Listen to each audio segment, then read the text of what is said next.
Hi, this is Shelley Kraft. We're coming to you live on SNNLive. We're at the Marcum MicroCap conference at the Grand Hyatt in New York City. I have with me Seth Grae, Lightbridge Corp, symbol LTBR. It's a NASDAQ listed publicly traded company. Seth, welcome back to SNNLive. Pleasure to be with you, Shelley. It's really good to have you. Let's go overview quick and then I'll drill down into some questions. Wonderful.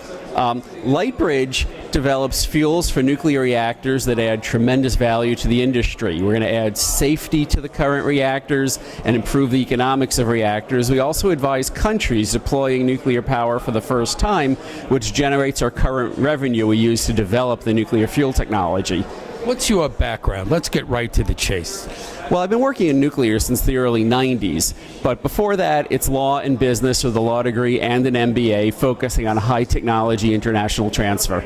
It's so interesting, the field, because, it's the other gold they talk about, and then there's, sometimes there's in Japan, and that knocked an industry of fuel in the nuclear world. But no one realized how old that plant was, and that's not new technology. No, that plant was 40 years old. That's not new technology. The newest technology is what Lightbridge is developing. And what happened in Japan was when you lose the water in a reactor, it gets very hot and it makes hydrogen, which is what blew up there. Lightbridge's fuel runs so cool in a reactor that it won't produce the hydrogen and it won't blow up like in Japan. So everything from countries to small municipalities, as an example, look how much France has gone towards nuclear power. So do you perceive it as a growth industry? It's a growth industry internationally. The World Nuclear Association predicts $1.5 trillion of new builds between now and 2030. So globally, it's a growth industry, even though the growth is very slow here in the U.S. But I see that changing. Maybe I'm a majority of one, but I see it changing because I think that it's going to be safer and cleaner.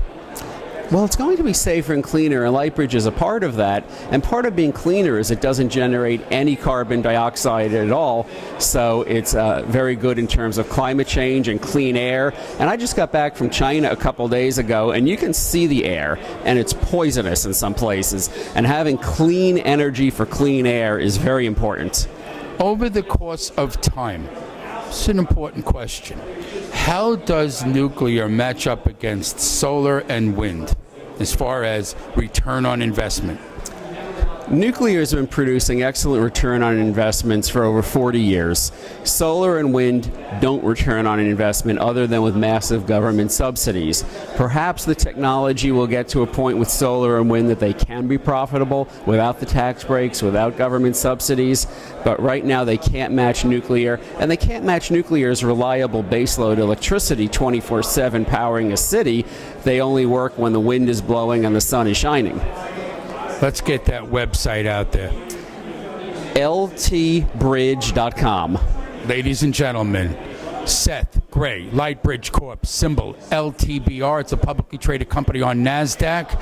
I'm Shelley Kraft. This is SNNLive. We're at the Marcum MicroCap Conference, Grand Hyatt, New York City. Seth, a pleasure to have you. Always a pleasure to see you, Shelley. Thank you.